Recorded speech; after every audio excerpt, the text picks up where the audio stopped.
Welcome to the third installment of Drunk Baking, and this time we've got a kid with us. Hi. What's your name? Hi, Coralie. Coralie is 3, and she's gonna help us because this recipe is just that easy. A 3-year-old can do it. Okay?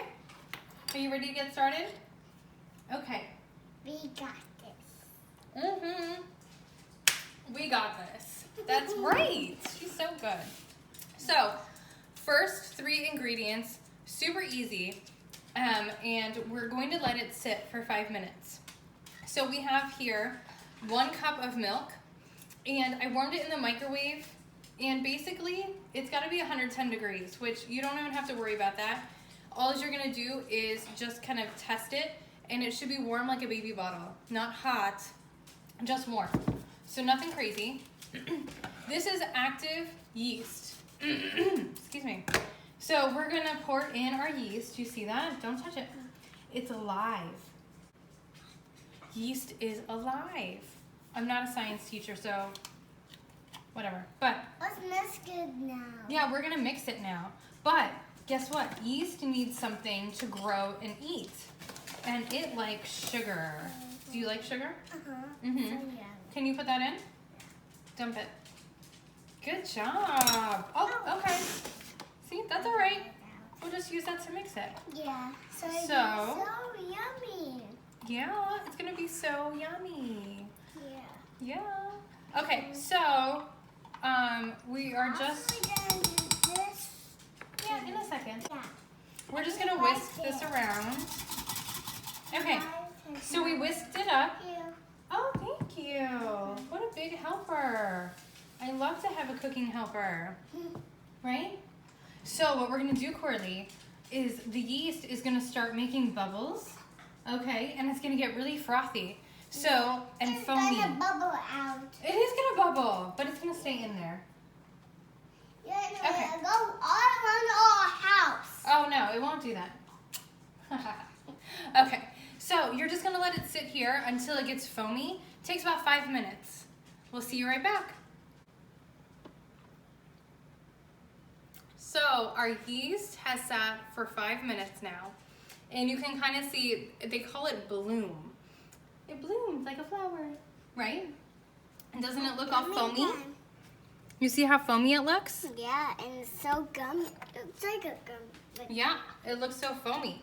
So we know our yeast has grown and flourished and is thriving, and that is how our bread is going to rise. So we're not using any like powdered, baking soda or baking powder. We're just using yeast. So this is a yeast bread, and that's just what we use instead. Okay, so what we need now is we are gonna whisk in 4 eggs. Still easy. Do not let bread scare you. Okay, 4 eggs. Can you count? 1. I do that one. I'll break them. That's okay. How many is that? 2? 2, 3, 4. And again, your eggs should be room temp. So always let them sit out before you're going to use them. And I kind of used a small little bowl here, but that's okay. We're going to whisk it together. I want to mix it too. Okay, you know what? I'm going to pour it into the bigger one. I used a small little bowl here, but that's okay. Yummy! I know, right? It smells yummy in there. Already smells yummy. Yay. Also, we need this now. Yes, that is our next step. Good job. See? So easy, a 3-year-old can do it. So we're going to put in our vanilla. Are you going to hold the spoon? Okay. Vanilla. Bam. There we go. Okay. Sorry, we need the whiskers. We'll whisk it in a second. Can you put it down? I'm not holding. I like to put a little lemon in it because it just makes it. Well, you know how I feel about lemon if you watched my last video. It smells like morning. So we whisk it. Whisk, whisk, whisk. It smells yummy. I know, it smells so yummy. It's the lemon. I'm telling you, lemon is amazing. Lemon is like the happiest fruit. Okay, so that is all of the liquid that goes into our bread. How we do this now. Right, now we do that. So we're gonna set our bowl of liquid, which again is just milk, yeast, that little teaspoon of little teaspoon of sugar to feed the yeast. And then we put in the vanilla and the lemon, okay? Next, we are gonna do our dry ingredients. Okay, so. Now we're gonna do flour. That's right. And what do we do to our flour? We whisk it, but my whisk is dirty. So, you know what also works? A fork. Can you count for me? 1. Whoa. I know, Mommy gets a little crazy with the flour. 2, 3, 4 and a half. Go ahead, dump that in. Sugar. Now I do a half a cup of sugar. You could do more. You could do a little bit more if you like your bread to be a little bit sweet. But really, it calls for a half. Again, if you like your bread to be more sweeter, you can add a little bit more sugar. You ready to put the salt in? Yeah. Everyone needs a little salt. I'll hold that for you. Okay. Now hold on. Let me tell everyone what's in here. We have flour, sugar, and salt. Super easy still, right? Isn't this easy, Corley? Let's do this one. You ready? I'm just mixing it so that it mixes, it kind of whisks it together. So we've got all of our dry ingredients. We have all of our wet ingredients. The only additional ingredient that we have to add to the wet and the dry is going to be some melted butter. Okay, so I've already pre-melted 1 stick of butter and I let it cool because you don't want it to go in hot. So I always melt my butter in the very beginning, and then that way it kind of cools on the counter while we do the rest. How's it look? Okay, is it ready for our wet ingredients? You ready? We're gonna pour slow. So easy. We're gonna keep our dough hook on, and we are going to mix this on medium. And while we do that, I'm just going to put all of our dirty dishes together.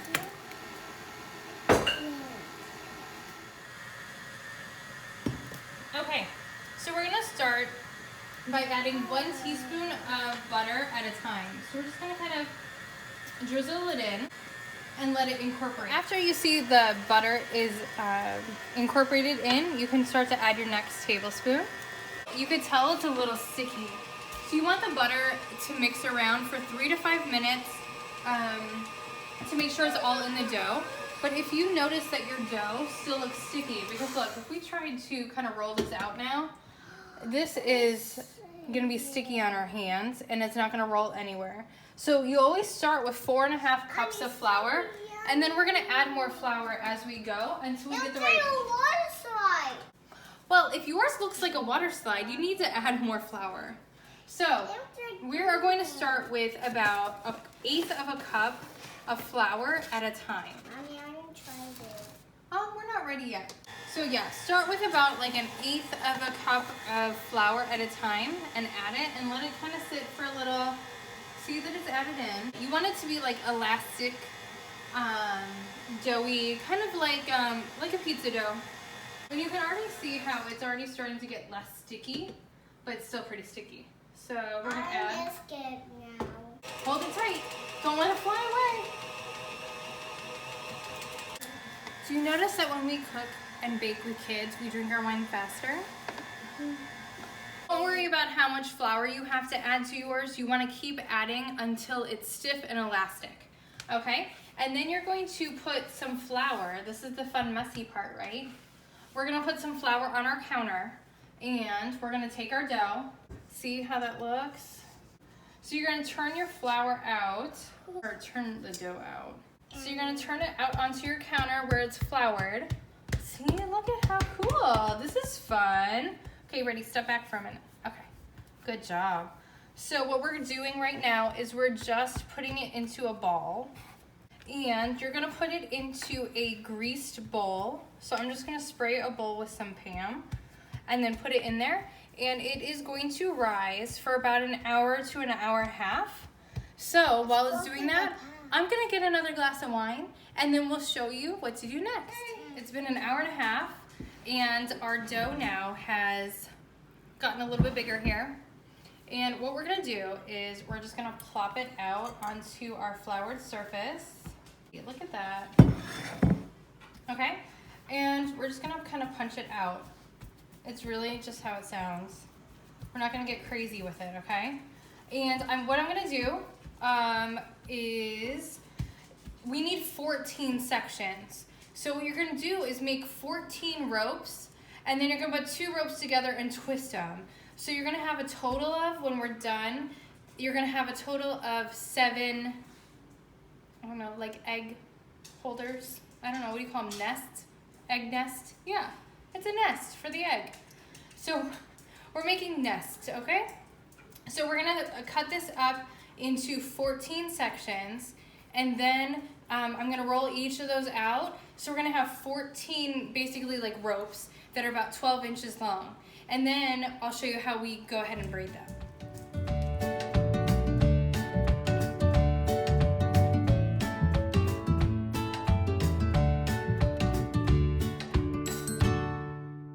Okay, so I can't really do math as well as I thought I could, so I ended up cutting 16. No. Yeah, I cut 16, which means I'm going to have 8 braids instead of 7. If you can figure out your math a little bit better, go for it. I'm not going to worry about it. That gives us 1 extra to play with, and you can see I tried to cut them as evenly as possible, but you know, they were just eyeballed. We just eyeballed it. So what I'm going to do is I'm going to roll each of these out.